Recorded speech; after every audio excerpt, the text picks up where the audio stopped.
আমি 17 বছর যাবৎ প্রবাস জীবনে আছি।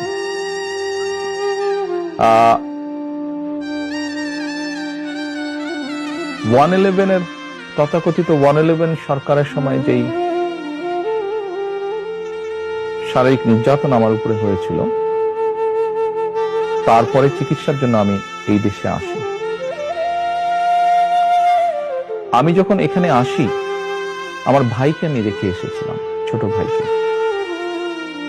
আমি যখন এই দেশে আসি, আমার সুস্থ মাকে আমি রেখে এসেছিলাম।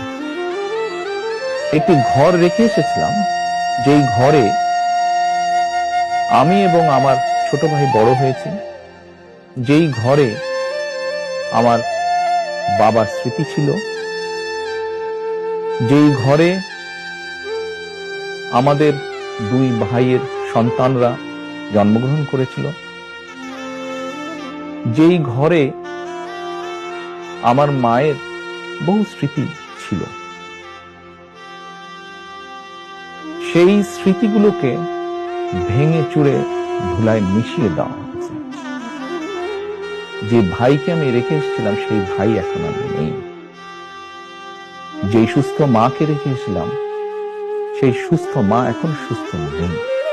শুধু অসুস্থই নন, ওনার উপরে মানসিক এবং শারীরিক নির্যাতনও করা হয়েছে।